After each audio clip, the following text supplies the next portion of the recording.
Saturday, I was speaking with my boyfriend. He said, hey, I've got a criticism. And I was thinking to myself, hey, my dirty fingernails never bothered you before, so what's the deal? And he said, well, you know, your post from yesterday, you're reading your customers the riot act about these DIYs. And don't you think that maybe they think they're doing the right thing?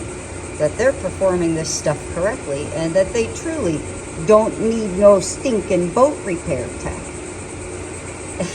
And let me just step back and address that, okay? If you think that this is in any way, shape, or form correct, aesthetically pleasing, safe, or wise, you should probably get off the water now before you end up killing someone.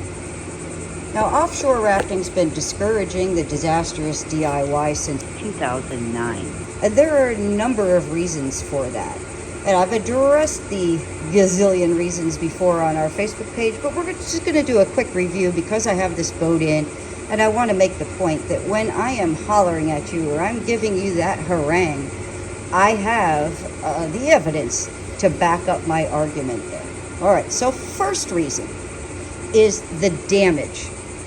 Regardless of how gently we try to remove whatever it is that you put on the tubes that didn't belong there, we are risking damage. So in this case, we have delamination in these areas. You can see that scrim. This particular delamination was from something a customer did a while back. It had nothing to do necessarily with the cloud of DIY mess. It was just hiding underneath. All right. One is the damage. Two is sometimes I think you forget that the residue of the contraindicated items that you've put on the tubes seeps into that fabric and could actually end up repelling any patches that you or an actual certified repair tech wishes to place in that area in the future. So that's a problem, and that's something you want to keep in mind. Three is the amount of time. I mean, yeah, our shop is a cool place to hang out, but none of us want to be here any longer than we absolutely have to. So when we have contraindicated materials such as Flex Seal that comes off in minuscule little pieces as I'm frantically trying to prep, I mean, we're slammed right now. And I want to be able to accommodate everyone's deadlines. When we have something like this come in, it's taking away my opportunity to do that, to accommodate those deadlines for all across the board, the 8-9 boats that we've got going on. Okay, I don't mind staying late, I don't mind bebopping from boat to boat, but we don't need stuff like this. Okay, another reason is the cost. When it takes me, yesterday afternoon and then the bulk of the morning to try to safely remove this just to be able to get my inside patch in and let it cure for a bit so we can wrap up the repair, the cost of your repair is going to go up. There is a DIY fee. Okay, we've been around long enough. We've provided safe temporary repair tutorials for you on the Facebook page, on Offshore Rafting's YouTube channel. We've given you links to those safe temporary repair tutorials on offshorerafting.com. So really, there is no excuse. I mean, I meant what I said.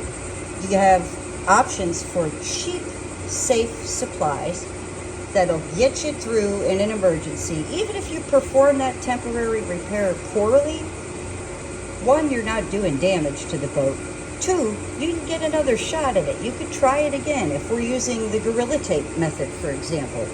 And that stays on there for 2 months in the Bahamas, but finally the third month it fails. Well, we remove the tape carefully, we clean off the residue, we go back and prep and do the same thing and get it to hold until you can get it to a reputable repair shop. And when you do this, you're pretty much saving your necks. I mean, there's not going to be anybody on the other side wanting to choke you because of what you put on the boat and what you did and the amount of aggravation it took to achieve the proper repair in the end. Okay. When we have these DIYs, and I noted during our inspection video yesterday that we had a few of them, and I saw one over here. Well, it was detached, and it had 5200 around it, and it just, there were no leaks coming out of the area, but I can't send out a boat like that. So I removed that patch today, and it's hiding a gash, so, here it is. You see the 5200 all over the top edges of it. Here's the back of the patch. This is the incorrect adhesive, improperly prepped. I mean, it's wrong across the board. So that's why, and I don't holler at you for the purpose of berating. I do it for the purpose of educating. So we're out there. If you've got friends or acquaintances on the docks and stuff that continuously have these failed repairs from a DIY, then let them know that these resources are available to help explain, hey, why you shouldn't do that. The hard and fast rules of repair have to be followed. Even when we're being nonconformists, we've got to follow at least those rules, and then we could dip into our bag of tips and tricks and sneaky things that we can do to remediate damaged fabric or DIY disasters. So I hope this helps, and I hope it explains a little bit more to you why we are on this campaign to keep you from performing a DIY.